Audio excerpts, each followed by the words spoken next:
Bonjour à tous, on est le 15 novembre 2022 et c'est enfin reparti après plus d'un an et demi sans aucune vidéo pour un petit vlog parce qu'il s'est passé pas mal de choses récemment sur Canton, là où j'habite, et j'avais vraiment envie de vous en parler. Ceux qui me connaissent doivent voir que j'ai radicalement changé de coiffure il y a 2 jours. Et il y a une raison à ça, et je vais vous l'expliquer tout de suite. C'est parce que tous les salons de coiffure sont fermés depuis au moins 2 semaines, sachant que j'avais déjà à peu près besoin d'y aller depuis ce moment-là. Et ce qu'on a fait, c'est que récemment, on a réussi à faire un petit pique-nique entre amis, et ce qui est comment, très rare ces temps-ci. Et quelqu'un au pique-nique a amené une tondeuse et nous a coupé à peu près tous les cheveux, sachant qu'elle n'était absolument pas coiffeuse. Donc elle a juste coupé à ras sur les côtés, histoire qu'on soit dégagé derrière les oreilles. Et voilà, ça me fait un nouveau look parfait. Et venons-en maintenant au cœur du sujet, le pourquoi ça fait autant de temps que les coiffeurs sont tous fermés dans notre quartier.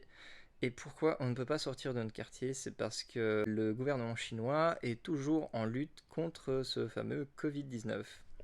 Et on a eu une multiplication des cas sur Canton, principalement dans le quartier de Haizhou, le quartier dans lequel on habite, qui est une sorte de grande île un peu au milieu sud de Canton. Et là où il y a eu la majorité des cas, c'était à quelques rues de chez nous. Et très au sud également du quartier, là où il y a eu des quartiers très très pauvres, et c'est quelque chose qui aura son importance dans la suite de la vidéo. Et le truc, c'est que face à la multiplication des cas dans ce quartier de Haiju, étant donné que c'est une île, le gouvernement a décidé de bloquer tous les ponts et d'empêcher tout le monde de sortir ou de rentrer dans le quartier. Et alors le pire, c'est que juste avant la fermeture de notre quartier, comme je disais, il y a eu quelques cas qui se sont multipliés sur Canton. Et entre autres, on a eu un cas dans notre bâtiment et on s'est retrouvé enfermé dans notre chambre pendant une semaine et enfermé dans notre propre bâtiment pendant 3 jours de plus. Et donc à peine libéré de notre immeuble, on se retrouve prisonnier de notre quartier. Et donc tout ça pour dire que tout le monde commence à en avoir ras-le-bol de ces restrictions, etc., qui continuent d'être mises en place, alors que tout le monde est vacciné, tout le monde a eu au moins 2 doses, voire 3 doses. Il n'y a qu'une très petite frange de la population qui n'est pas vaccinée, et on est sur un variant du virus qui est nettement moins dangereux à l'heure actuelle. Ça a été pas mal relayé cette information, et, mais qui par contre est très très contagieux. Donc on se retrouve avec des quartiers qui sont bloqués absolument partout et le virus qui continue à se répandre. Et donc on en vient petit à petit au problème. Donc on a beaucoup de gens qui sont enfermés depuis longtemps dans leur quartier. Certains qui sont enfermés dans leur immeuble ou dans leur petit quartier avec quelques immeubles. Là, quand je dis nous, on est enfermés dans notre quartier, on parle de quelque chose de quand même assez grand, mais eux sont vraiment dans des espaces beaucoup plus restreints depuis quelque temps. Et ajouté à ça, et c'est là que ça commence à nous concerner aussi, les hôpitaux, beaucoup d'hôpitaux ont été transformés en hôpitaux pour accueillir uniquement les potentiellement infectés ou les infectés du Covid. Alors, et l'hôpital dans lequel Di devait accoucher, puisque Di est enceinte de 8 mois maintenant. L'hôpital dans lequel elle devait accoucher, que c'était programmé, etc., du jour au lendemain, il a été transformé en hôpital pour les malades du Covid. Et le truc, c'est que quand c'est arrivé, je lui ai dit, et c'est arrivé hier, hein, c'est vraiment arrivé hier dans l'après-midi. Quand c'est arrivé, je lui ai dit littéralement, écoute, là, on est encore à un mois, puisqu'on est à 8 mois, on est à un mois de la naissance, voire un petit peu moins au pire, mais tu vas pas donner naissance demain. Dis-toi qu'il y a des femmes qui vont donner naissance ce soir. Et c'est là que le problème commence à rentrer en compte. Euh, il se trouve que effectivement, il y avait des femmes qui devaient donner naissance le soir même, auxquelles on a changé leur hôpital au dernier moment.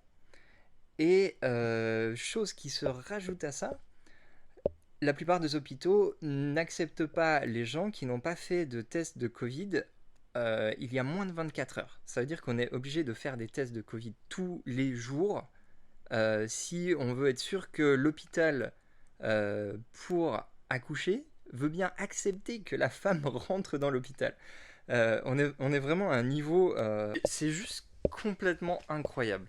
Et il se trouve que dans les quartiers sud de Haiju, alors je peux pas être sûr à 100% que c'est vraiment ça qui s'est passé, mais c'est vraiment l'information qui a été relayée le soir même par des femmes qui sont, parce qu'on est dans des groupes, on utilise WeChat ici, on est dans des groupes WeChat de femmes enceintes, et donc il y a une femme enceinte qui habite dans ces quartiers, qui a relayé directement l'information, comme quoi il y a une femme qui était enceinte, qui devait accoucher, et l'hôpital, alors son hôpital a été changé au dernier moment, ils n'ont pas voulu la prendre tout de suite parce qu'elle n'avait pas fait de test de Covid dans les 24 heures.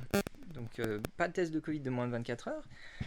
Et ils ont tellement traîné avec cette histoire que la femme a fini par accoucher dans l'ambulance, dans des conditions catastrophiques, et l'enfant est mort à la naissance.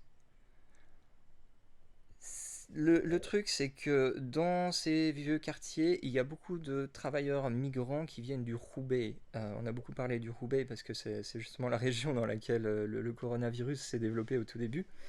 Il y a beaucoup de travailleurs migrants pauvres qui sont coupés de leurs revenus, qui commençaient à manquer de nourriture, de médicaments.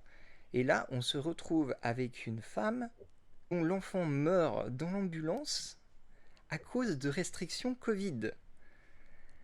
Forcément, ça a complètement mis le feu aux poudres et il y a eu des émeutes comme on n'en a jamais vu depuis quelque temps.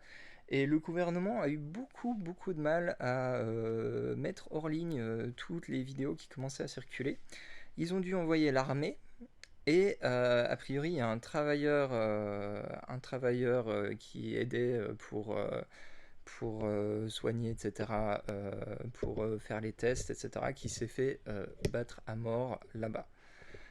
Alors tout ça, c'est des informations qui sont à prendre avec des pincettes forcément, puisqu'il n'y a aucun communiqué officiel par rapport à ça. Mais le fait est que vous allez sûrement entendre parler au moins des émeutes qu'il y a eu là-bas dans la presse. Donc je voulais vous prévenir un petit peu déjà d'avance par rapport à tout ça.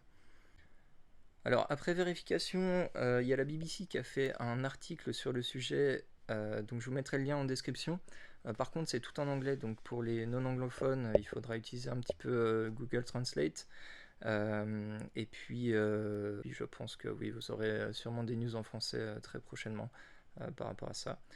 En tout cas, du coup, ça me permet cette vidéo de rassurer d'avance les gens qui pourraient s'inquiéter pour nous. On est effectivement dans le quartier de Haiju, mais pas exactement au même endroit. On est à 3-4 stations de métro de là.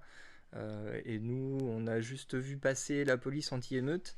Et alors, il se trouve que notre immeuble, il y avait beaucoup de chambres d'hôtel dedans, dans l'immeuble. Et suite au cas de Covid qu'il y a eu dans l'immeuble, ils ont complètement vidé les chambres d'hôtel. Et là, ils ont réussi, les propriétaires des hôtels ont réussi à négocier pour faire que la police anti-émeute est justement logée dans les hôtels en dessous de chez nous, puisqu'on habite au dernier étage. Donc c'est dans les hôtels qui sont un peu plus bas dans les étages de l'immeuble. On a des policiers anti-émeutes qui sont là. Et concernant les travailleurs migrants du Roubaix, j'ai appris aujourd'hui qu'ils avaient été ramenés dans le Roubaix pour être directement dans leur famille. Donc, a priori, il devrait y avoir plus de calme à l'avenir. Par contre, la situation niveau coronavirus est toujours critique avec des cas un nombre de cas qui a vraiment explosé ces derniers jours. Et bah, on espère que soit ça va être contrôlé, soit que le gouvernement va enfin alléger un petit peu les mesures par rapport au coronavirus. Parce que là, pour beaucoup de monde, y compris nous d'ailleurs, le coronavirus, les restrictions plutôt liées au coronavirus, c'est en train de nous plomber financièrement, c'est catastrophique. Et vraiment, on n'est pas les pires. Il y a des gens, ils n'ont plus aucun revenu et ça fait des mois que ça dure. Et même des années, hein, mais c'est juste, ça va, ça vient. Dans quasiment toutes les villes de Chine, il y a une petite épidémie, ça retombe, il y a une petite épidémie, ça retombe, et on n'en finit pas. Donc voilà, on espère que les choses vont mieux aller. Et on pense aussi à vous en France. On espère que les prix ne vont pas trop s'envoler non plus. Parce que là, on a entendu parler un petit peu des taux d'inflation récemment. Euh, Ça fait très peur. On vous souhaite beaucoup de courage. Et bah, restez positif. Voilà. Et pas au coronavirus si possible. Euh, Et puis je vais essayer de vous tenir un peu au courant de la suite, hein, donc n'hésitez pas à vous abonner et j'espère republier une vidéo dans un peu moins de un an et demi. Voilà. À bientôt j'espère. Salut.